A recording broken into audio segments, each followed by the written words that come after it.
Hey guys, welcome to Listen Bitch Presents Tell Me Why You're Special. This is the arena where we don't just talk about mental health, we talk about what it actually feels like to carry life.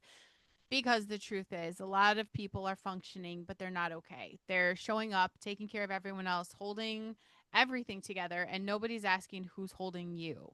And clarity, the moment where everything clicks, that can change your entire life. God doesn't want you living overwhelmed, disconnected, and running on empty. He calls you into that peace, He calls you into that clarity, um, into truth. So today, we're talking about what it actually takes to get there. Today's guest is Fanteema Barnes. She's a licensed therapist and clarity expert, helping people finally understand what's really going on inside of their lives. Fanteema, welcome to the hot seat. I launch everybody from the elevator pitch. Tell me who you are, what do you do, and what makes you special? All right. So who I am a licensed clinical social worker. I have over 25 years of experience providing therapy and social work services. I'm licensed in 3 states right now. I'm currently living in North Carolina. And the services that I provide are individual therapy, couples therapy. I also do speaking and training. I'm a caregiver advocate. So I do a lot of speaking and training around caregiver support, self-care, stress management. I also work with organizations in terms of helping them with their staff provide burnout prevention. And I do a lot of work in terms of consulting with private practice owners and therapists and caregivers. So you work with a lot of people every day. That's Definitely. amazing. Yeah. What are these people? What are they actually struggling with that they're not saying out loud? A lot of them, in particular, I work really closely with women. And a lot of them are carrying a lot of different things on their shoulders. They're wearing a lot of different hats and they're suffering in silence. They're not talking about all of the stress that they're dealing with and all the roles that they have to deal with on a daily basis. They're taking care of their loved ones, they're raising children, they're managing jobs and big responsibilities, and they're not finding time to take care of themselves. They're at the bottom of their own priority list. Yeah. And so they're really struggling with how to show up for themselves. Yeah. That makes a lot of sense. What does it look like when someone is, functioning, but they're not okay? They do what I call surviving instead of thriving. So they're just going through their day-to-day motions. They wake up, it's about what everybody else needs, and then they go to sleep, and then it's rinse, repeat. Yeah. Caregivers carry a lot too. What is something that people don't understand about that role? That it really shouldn't be one person's responsibility. Caregiving is really about managing the loved one's finances, their appointments, connecting them to resources, making a lot of important Yeah. decisions for them, holding their emotions. And it also involves, a lot of times a role shift where you might be taking care of a parent, for example, Yeah. and they become the child, and that's a completely different shift for you, or taking care of a spouse, which I'm doing right now. My husband just had surgery on Monday. And so seeing that person originally in this strong, independent role, and now you have to take care of them, it's also a mental shift for you that a lot of people are not really ready for. Yeah. And then I think, everybody kind of gets in that rut of, truly just kind of ignoring their own needs because they're so, in my experience, what I see a lot of people do is that's kind of the excuse. If Yeah. if I take care of everybody else, I never really have to look inside myself. And I think that we see that more in women because women want to we're kind of the last to want to face us, right? Like we see everything else going on. So I kind of see that as an excuse, but at the same time, I think it's both of us. It's men and women. Why do you think we're just ignoring our needs for so long? I think a lot of times we don't want to burden other people around us. And we also get these messages that if we're the strong one, if we're the one that's getting the crisis, if we're the resourceful one, then it falls on our shoulders and we just have to do it. Yeah. We've been told for so long that, oh, you're strong, you're the one that everybody goes to, right? And it started at some point to seem like it was a compliment. And then it shifted to like, no, I don't want this title. I don't want to Yeah. own this because I want to be soft and pink at some point, Yes. right? I love that. What is Yeah. the breaking point you see? Is there like a consistent breaking point that you're seeing over and over? I definitely see it starting out with people's physical health declining. They'll start to come into the doctor because they're having all these ailments, but it's really about the mental load and the emotional load that is taking is just showing up physically for them. Yeah. the body keeps the score, and I think, Exactly. that's an important message, especially for listeners, is that so many times, Fantima, people are waiting for that big event. Like, you wait for the heart attack or you wait for the stroke to finally realize, oh, like, what I eat matters, moving my body matters. You don't have to wait for that. But you also talk about aha moments. What actually creates those? A lot of times when I'm working with someone, I'm kind of like a mirror being held up to them.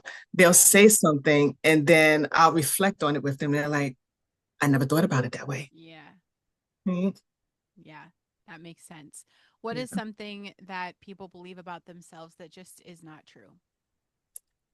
That they're not good enough. That's the number one thing I hear. And it comes out in different ways. They don't actually say it that way, but that's one of the aha moments that I hope people have is that they'll say something to me and I'll paraphrase and I'll say, this is what it sounds like to me, that you're not good enough or you don't deserve XYZ. Yeah. And Mhm. that's, I mean, how do you help them change that framework? We do a lot of self-esteem work, a lot of self-awareness work. And a lot of times it really boils down to trauma that they may have experienced, even from childhood, Yeah. and helping them piece those things together and showing them that because you went through these things, this is how you're showing up in your everyday life. Yeah. What is your experience, Fantima? Because I feel like you do see a lot of what's happening. You can see people where they are in their pain points, which says to me that you've probably experienced that. So what is your story of, what did you go through to be able to be this person? Because I think a lot of people don't understand what we go through is how we can get into the role of helping other people. Like, that's how I can see your pain because I was in it. Exactly. And my journey actually started when I was a teenager. I didn't realize it until I was an adult that someone had pointed out to me that you were a caregiver when you were a teenager. Oh, When I was 14, I had my first job and I was helping my mom with finances. I was buying groceries. I was babysitting my younger siblings, but I was also responsible for taking care of my older siblings because they were constantly getting in trouble and my mom wanted me to watch them. Right? And mm-hmm. so she gave me all these adult responsibilities, but when it was time for me to do age appropriate things like go to a party at my high school or hang out with my friends, the answer was no. Oh, wow. But I had to always be available for these adult things, but I couldn't do teenager age appropriate things. Yeah. And then over time, the responsibility shifted and I was taking care of my mom because of her physical health needs Mm-hmm. and aging, and she's not known to be able to deal with technology, so I had to help with those things as well.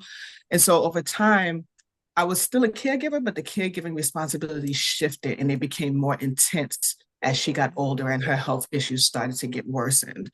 And so this is something that I'm really passionate about because I'm living it now. Yeah. But I see it so much in a lot of the clients that I work with and also in my friend group as well.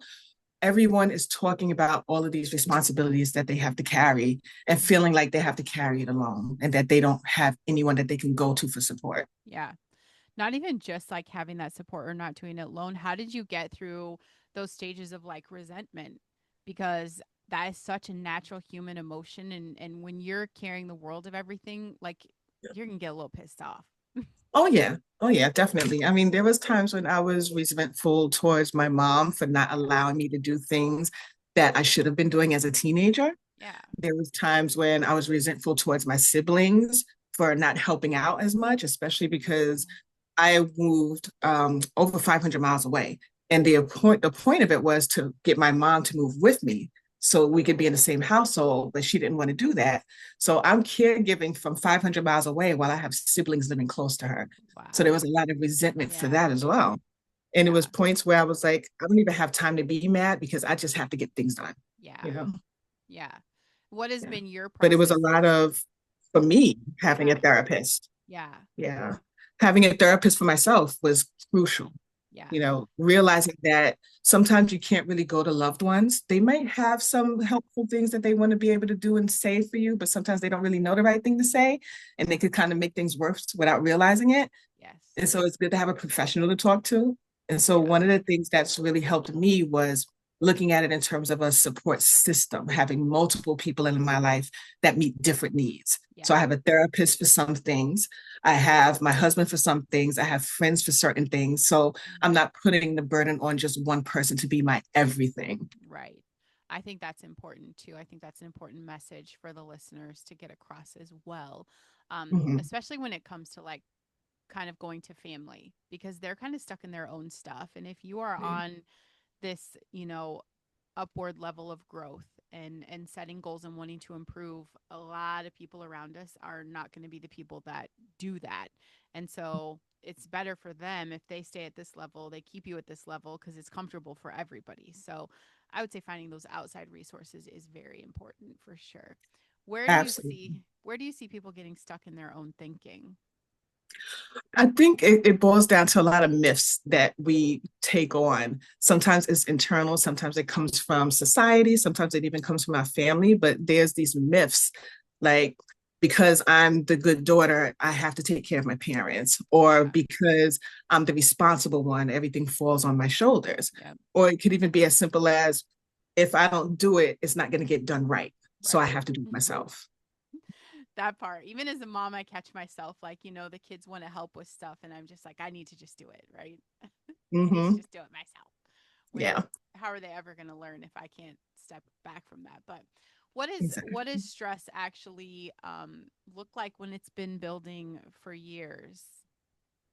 It can look like emotional signs like anger, frustration, irritability, like you mentioned before, resentment. It could also look like guilt, right? Feeling bad about saying no for things, right? Or having to Yeah, not be able to show up in a certain way, right. right? But it could also be physical signs as well, like stomach aches, headaches, irritable bowel syndrome, chronic pain issues. Like for myself, I suffer from fibromyalgia. And so I get physical pains in just random parts of my body, Yep. and it's stress related. Yeah. Mhm. I see that. Again, body keeps the score. Um, Mhm. and so many people are quick to just run to the doctor for that physical fix instead of like Exactly. recognizing, how am I treating myself? What's my sleep like? When's the last time I went outside and got fresh air? Am I Yep. drinking water? Very simple Mhm. things. How do Exactly. you see relationships? How are they starting to break down when someone is overwhelmed? What is happening? Mhm. Well, I'll talk about it from what I experienced in my marriage.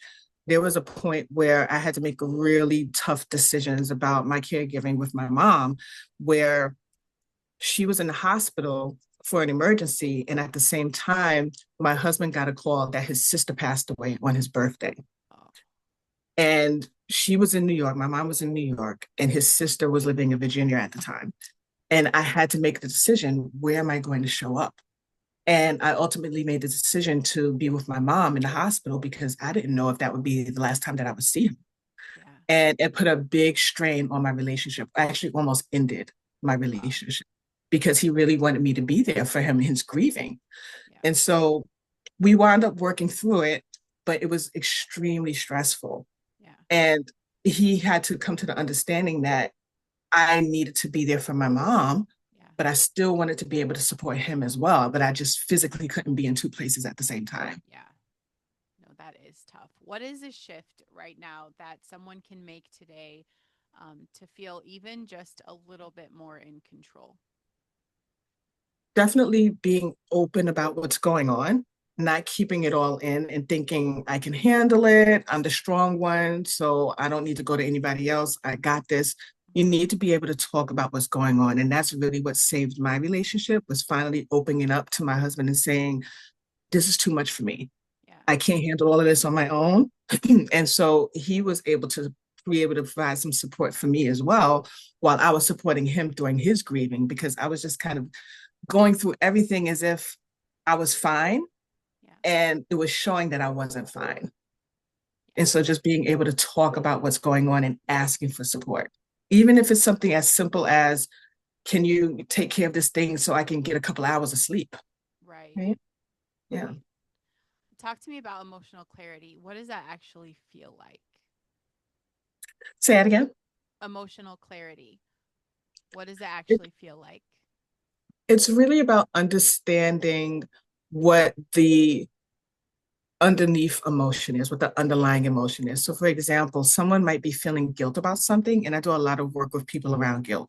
They might be feeling guilt about something, but I help them peel back the layers and recognize that guilt is probably not the appropriate emotion because when you're guilty about something, it's because one of two things have happened. You've intentionally caused harm and you're responsible for doing harm. And so if one of those things is a no, then it's probably not guilt that you should be feeling. It's probably something else, like maybe some sadness, Yeah. grief, could even be frustration, could be anxiety, fear. But guilt wouldn't be the appropriate emotion if you are not responsible for causing harm and you did not intend to cause harm. Yeah. What is that makes a lot of sense. What is something that people think is normal that's actually not healthy? I think feeling like they can't go to other people because they don't want to burden them. I hear that so Mm, much. Like, oh, my family or my friends, they have their own problems. I don't want to bother them. yeah. But what I found is that those people that they don't want to bother, they welcome that because sometimes people want to get an escape from their own issues. So they're willing to help someone else with their stuff. So Yeah. they're like, tell me what's going on so I can help you. Right. What would you say to the person listening right now who just feels completely drained and done? I would say number one is take care of your basic needs. That's where you have to start. Sleep, eat, drink water. Yes. I love Start that. with the basics. And take a shower. Like Yes, take a shower, get outside, I mean all of those things. It's just so basic and it's so simple and we just take it for granted and we don't understand that even just being present in the very simple things just shifts everything. It's so absolutely. we've been given such a beautiful gift with simple free stuff everywhere. It's amazing. Um Yeah. so my last question for you, if everything clicks for you this year, what is the message, Fanteema, that you really want to be known for? I would want to be known for just being a caregiver advocate and standing up for all the caregivers out there, whether you do it unpaid, which Mm-hmm. about 60% of people actually do it unpaid, or Yeah. whether you do it professionally in your career. Caregivers deserve care too. And that's what I want the message to be. I love that. I love that. How can people get resourced with you? Where can they follow you? Where can they find you? So all of my handles on social media are the same. It's at Fanteema Barnes. So that's F like Fred, Anteema, B like boy, Arnes. Perfect. Um, so this is the part of the show where I get to tell you what I think makes you special. And it's not just that you help people, it's that you're helping them see. You take the things that feel overwhelming, that feel confusing, you take the stuff that feels heavy, and you're willing to bring a different perspective and a level of clarity to that. You're helping people to understand themselves in a way they probably never have before. And I think that makes an incredible shift in the world. And I think that's what makes you special. To everyone listening, you guys don't have to carry everything alone. She said it. You don't have to stay confused. You don't have to stay overwhelmed. At some point, you have to stop ignoring yourself. God did not create you to live exhausted and disconnected from your own life. You're allowed to pause. You're allowed to get clear. You're allowed to feel better. And please remember, your mess is your message. Everybody has a story. It belongs in the hot seat. Even the overwhelm, even the stress, even the parts of your life that feel really heavy, you guys, that is where your growth starts. And if this episode spoke to you, please share it out so that Fantima's message can get out to someone else that needs it. You know, people that she doesn't know that she'll never be able to access without your help. So make sure you share this out, leave a review. Stars are cute, but if you type some words in there, that's how we move up on the algorithm. And if you guys are ready for the hot seat, come tell me why you're special. Fanteema, thank you so much for your time. I love your message. Your journey is amazing. Thank you. Thank you.